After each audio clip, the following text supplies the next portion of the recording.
We know the risk you're taking. And we say thank you to every police officer and law enforcement agent who's out tonight protecting us, black, white, Latino, of every race, every color, every creed, every sexual orientation. When they come to save your life, they don't ask if you are black or white. They just come to save you. Rudy Giuliani speaking earlier at the RNC. Now, before he took the stage, the mayor joined me to talk about some of the themes that he would touch on in his speech. Let's take a look. Rudy Giuliani, keeping America safe again, the theme of your speech earlier tonight. Let's go over a lot of what we're talking about. Sure, absolutely. Well, first of all, obviously, we're going to talk about what happened yesterday to those police officers who were ambushed in Baton Rouge, reminding me of the Black Panthers. You know, they were called to a phony hold up, stick up, whatever it was. They went there to save the lives of African Americans, and they got ambushed and slaughtered. Lying in wait. They literally are now ambushing and assassinating. This is what Joanne Chesimard and the Black Panthers used to do. It's getting outrageous when you consider every police officer I've seen here in Cleveland since I've been here has come up to me and said there's a target on my back. I've talked to the same people. You've heard the same thing. I'm hearing it from all of them. Well, who put it there? I mean, this comes right from the top. It comes right from the top, from all the things you've pointed out, going way back to the situation in Camden, to the whole situation with Trayvon Martin that turned out to be not true. Cambridge, Trayvon, Ferguson, Ford. Mosby is 0 for 4 in Baltimore. Now, that doesn't mean there aren't times in which police officers act illegally. I put them in jail when they did. I know you did. And they deserve to go to jail when they do. But when it turns out that they're unfairly accused, you got to stand up with the same strength and the same fervor and explain that as you do when you say, you know, Trayvon Martin could have been me. Yeah. You know, one of the things, it was a real hallmark of your time as mayor, if ever there was a fireman hurt or a policeman hurt, I don't think you ever missed. You would always go to the hospital as mayor. You would stay there with the family, sometimes all night. You did that almost every time. I don't know if you missed. I don't think I did. It was probably over 50 times before September 11. I've been at the bedside of many police officers dying and firefighters dying.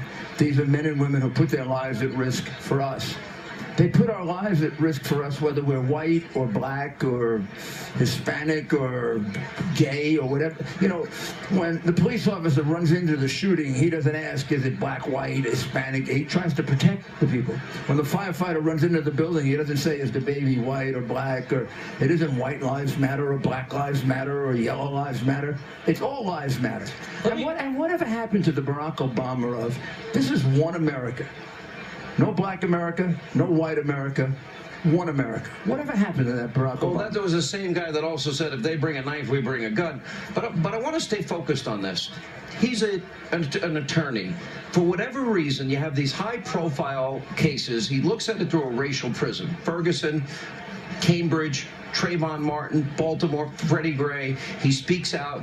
No due process, no presumption of innocence, no evidence, no facts. He ended up wrong in almost every case, but he's virtually silent on over 3,470 people killed in Chicago during just the time he's been president. And those are the people whose lives I saved. I spent my life for 8 years as mayor of New York City saving over 7,000 black lives. Yeah. By reducing crime, murder, by 65%.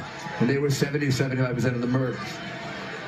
I spent my time trying to rebuild their neighborhoods. Harlem isn't what it was in the past. You've been there. It's a safe community. Very different. Times Square. Bedford-Stuyvesant is different. I was just there the other day. Mm-hmm. Same thing in South Queens. I fixed the minority neighborhoods of my city. I remember in Baltimore, when the political leaders of Baltimore were there, they were saying, nobody's ever done anything for this community. You know who's been running it for 50 years? Democrats. Since 1942? Yeah. I think that's the year. So, let me ask you this. What message does it send in between the shooting of the Dallas police officers, the Baton Rouge police officers? In the interim, Barack Obama again had Black Lives Matter's representatives coming to the White House, a group some of whose members chanted, "What do we want? Dead cops, when do we want them now?" and "Pigs in a blanket, fry them like bacon." Why would he invite that group to the White House? Why is Hillary seeking their support and taking counsel on criminal justice matters? Look, you know, I'm sure there are good people among them.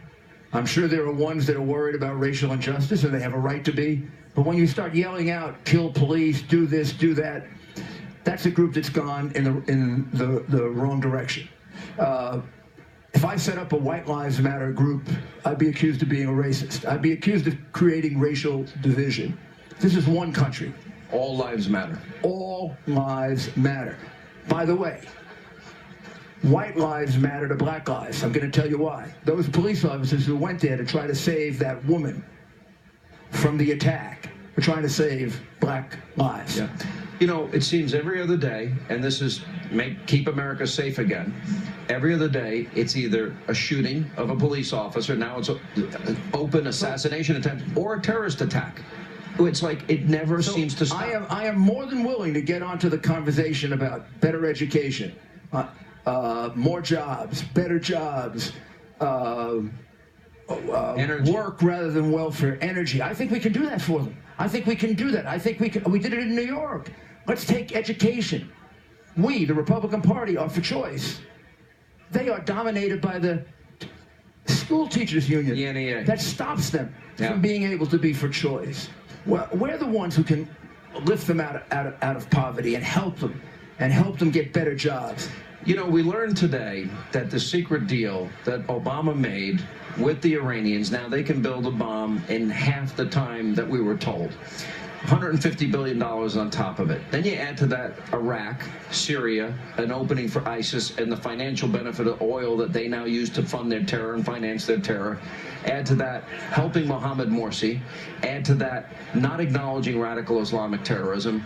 How bad is this going to get if we continue down this path? I think you're going to hear me say tonight something like, this is the worst Secretary of State in my lifetime, that her main claim to being President of the United States is her experience, and the main reason she shouldn't be President of the United States is her experience. What about, did you see when Trey Gowdy went through the list? The Trump campaign now came out with an ad when Trey Gowdy is interviewing James Comey. Did she tell the truth here? No. Did she tell the truth here? No. Did she tell the truth here? No. Lie, lie, lie, lie.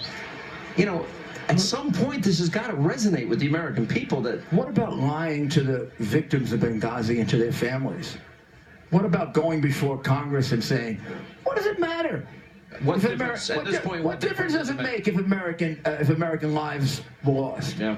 We want a president who doesn't care what difference it makes if American lives were lost. If you were in the military, would you trust that person as your commander-in-chief? I wouldn't. I wouldn't. At the end of the day, we always view elections through the prism of peace and prosperity. Is the issue of safety and security, the borders, for example, people coming from countries that practice Sharia, the antithesis of American values? It's all part of the same thing. I think if you want to solve the problem we've been talking about at the beginning, race, we got to work. We got to take our solutions, which I believe move people out of poverty. You did it. You did it in the biggest city in the country. I moved 500,000. 600,000. Sorry, I know your number's better. 100,000 went to New Jersey. Tell Chrissy that. 500,000 had jobs, most of them minorities. Yep. I know it helped them. Off of welfare. To work. Help them with it. Help them with education. Help them with choice. Help them with vouchers. Help them with charter school. Can I give you a statistic? Let's help the community because it has been held back. It has been hurt. There are vestiges of slavery. That does exist. None of it excuses killing police officers. But as a party, we have to address ourselves to that. 58% of black Americans, since Obama's become president, a 58% increase in food stamps.